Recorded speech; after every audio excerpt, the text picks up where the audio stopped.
Washington comes up short in the national title game. And I want to unpack the game just a little bit.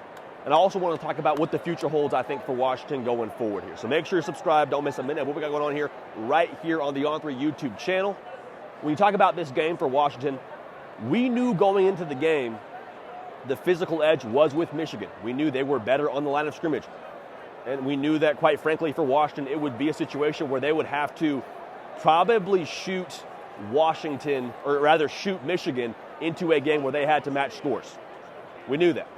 Unfortunately, then for Washington, they weren't able to be as efficient through the air and put that pressure on Michigan to match scores. In fact, it was the opposite. Washington had to kind of play catch-up, and it wasn't necessarily the Washington team that we had come to expect throughout the duration of this season. Michael Penix Jr. a little bit inefficient. Those wide receivers didn't quite win as much as you would have hoped if you're a Husky fan. And that's kind of the end-all, be-all, quite frankly. Like, you couldn't spot Michigan any sort of advantage, any margin in the game like this, and find a way back into it. Now, Washington, to be fair, did battle all the way through this thing. I don't think that final score is indicative of exactly how well Washington played in this spot.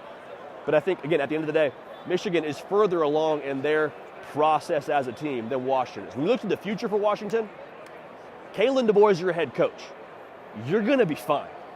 And now Michael Penix Jr. is going to go on to the NFL. I think he'll do great things. Will Rogers, who's the future of Washington football next season, was on the sideline tonight, so he's already trying to hit the ground running there for the Huskies.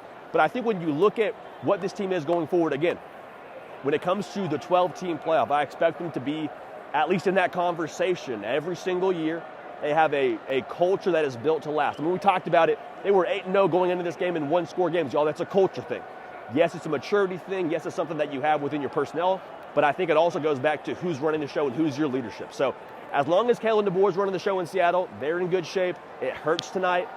It's not the result that you wanted or probably expected if you're a Husky fan. But even so, I think the future of that team is in really good hands. Make sure to subscribe. We appreciate y'all. We love y'all. We're going to keep this party rolling. We will see y'all next time. Hey y'all, thanks so much for watching. Subscribe to the channel here to make sure you don't miss an episode of The Hard Count. Also be sure to check out other videos on the On3 YouTube channel.